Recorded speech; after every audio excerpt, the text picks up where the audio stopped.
Vous m'entendez soupirer là? Vous m'entendez soupirer?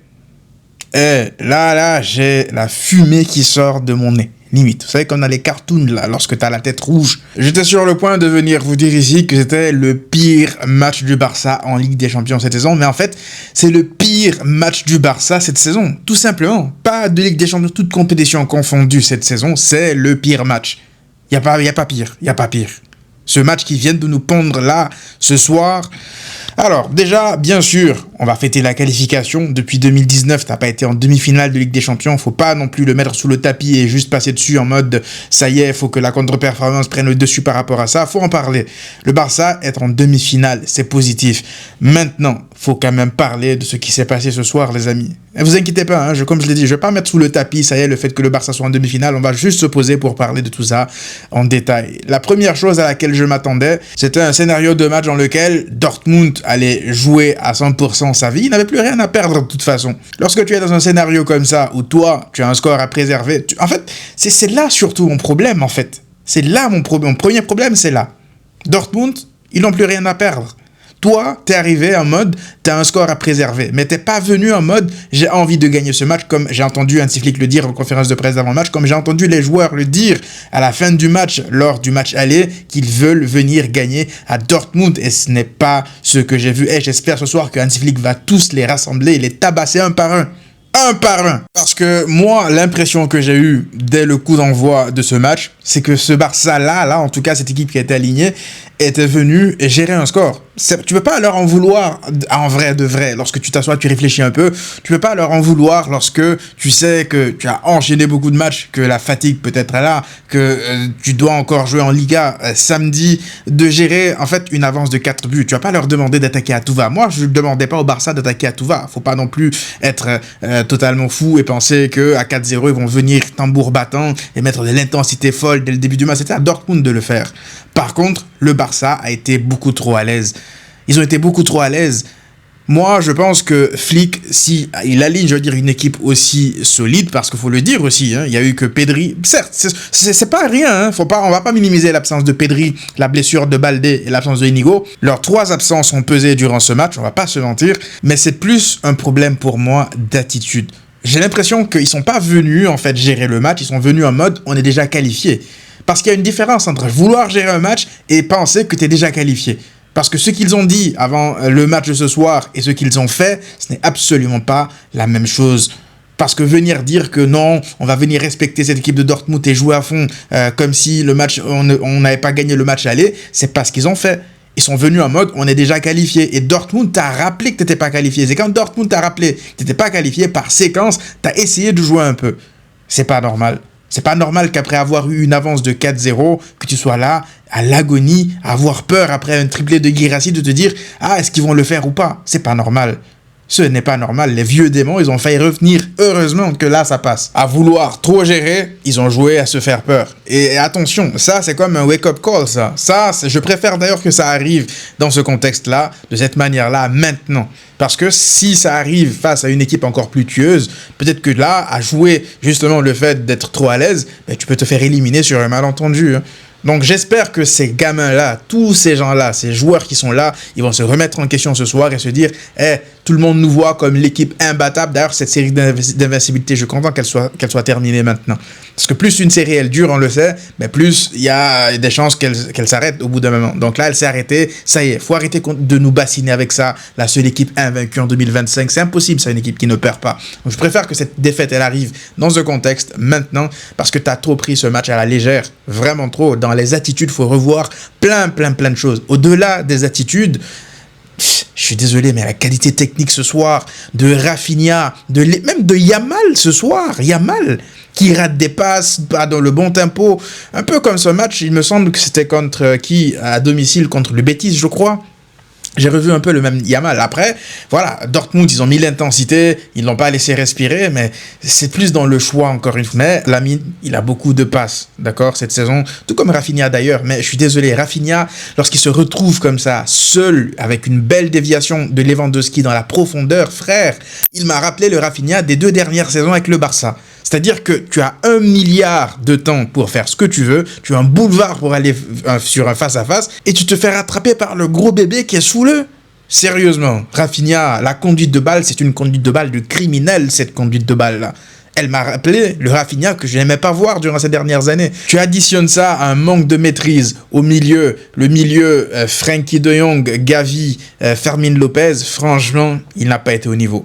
Même Frenkie de Jong, même s'il a fait globalement un bon match, il a eu beaucoup trop de pertes de balles dangereuses. Gavi, pas capable de gérer le tempo. Fermin Lopez et Gavi, c'est un peu des joueurs un peu similaires pour moi.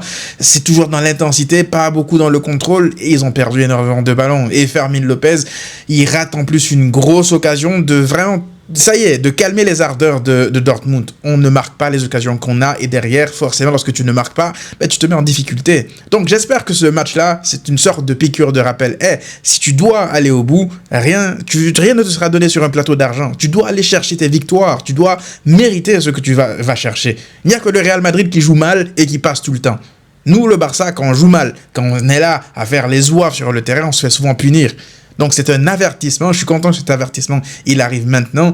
Et comment ne pas parler, s'il vous plaît, de Araujo. Araujo, c'est plus possible. La première action du match qui sentait la fébrilité, c'était Araujo. Sans pression, un contrôle de balle, il le rate et une grosse occasion de Dortmund. Première action du match. Et là, je me suis dit, ça y est, ça conditionne déjà mentalement tous les autres. Et puis derrière, s'il vous plaît, le match ignoble qu'il fait. Dès qu'on parle, vous avez un agenda. Mais est-ce que vous regardez les matchs ou pas? Est-ce que vous allumez vos télés ou pas? Est-ce que vous regardez ce que tout le monde voit ou pas? C'est ça la question. Vous avez un agenda. Frérot, les gars, s'il vous plaît, un peu de sérieux. Un peu de sérieux. Il est censé être le capitaine de cette équipe et il ne dégage aucune sérénité derrière. Le gouffre, la galaxie qu'il y a entre lui et Inigo Martinez, c'est un océan, c'est une galaxie, c'est un univers. C'est grave de jouer à ce niveau-là avec autant de fébrilité. Je ne reconnais plus Araujo, je ne le reconnais plus. Dans les interventions défensives, ce n'est absolument plus le même joueur. Ça lui arrive par-ci par-là de sortir de bonnes actions, mais globalement, ça y est. Tu ne peux plus compter sur lui comme étant ton titulaire. Impossible. Ce match servait de test aussi pour Gérard Martin et honnêtement, en dehors de l'action où il se fait malaxer sur le côté droit avant le triplé de Guirassy, honnêtement, je trouve qu'il fait plutôt un bon match.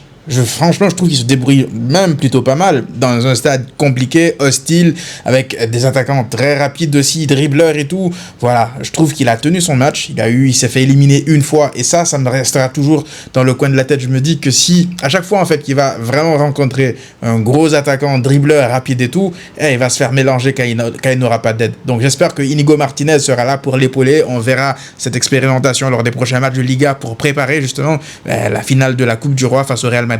Parce que Gérard Martin sera titulaire. Donc, défensivement, il faut qu'il soit soutenu le plus possible parce qu'il ne se débrouille pas si mal que ça. Je pense que ça peut passer. Mais Baldé, son absence, ouais, elle peut peser.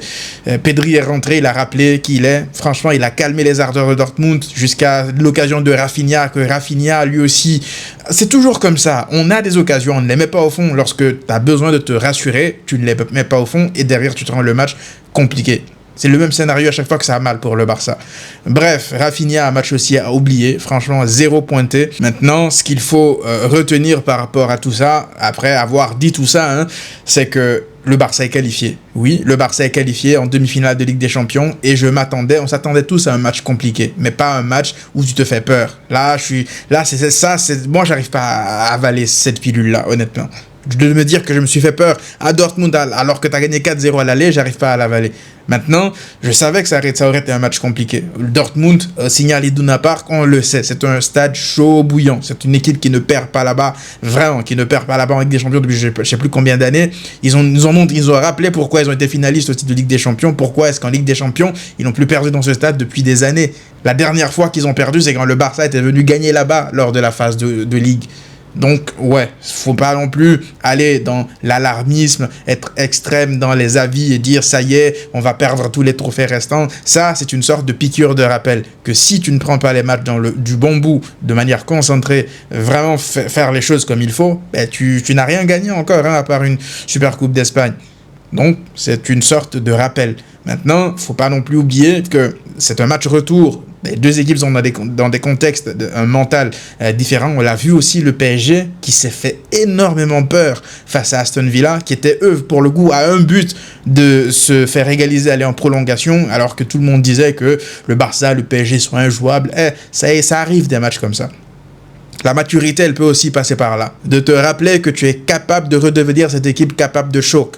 Donc, je pense qu'il y a du positif malgré tout dans tout ça. C'est que malgré les tempêtes, ça a soufflé. Ça soufflait, hein, ça a soufflé très fort. Mais tu as toujours été là. Tu es resté debout. Ça, c'est positif. Encore heureux que tu restes debout avec 4 buts d'avance, vous me direz. Mais quand même, moi, je pense qu'un Barça d'une certaine époque, là, avec le scénario du match qu'on a vu ce soir, même avec l'avance du match aller, c'est un Barça qui aurait pu se faire remonter. On l'a vu contre l'AS Roma. Le Barça gagne à l'aller, le Barça se fait remonter au retour, alors que tu as de base une avance, on va dire, un peu confortable au match aller. Donc, voilà, piqûre de rappel. C'est pas la peine de trop aller dans les extrêmes, encore une fois. J'espère que là, Flick va venir vraiment les tabasser un par un pour leur rappeler que la saison, elle n'est pas terminée, qu'ils sont pas champions, qu'ils sont pas la meilleure équipe de l'histoire, qu'ils pensent qu'ils le sont parfois, vu que tout le monde en parle. Ça, c'est les gens qui parlent. Favori, pas favori de la compétition. Moi, je préfère d'ailleurs que les gens disent que le Barça n'est pas favori. Même moi, je pense que ça me fait redescendre.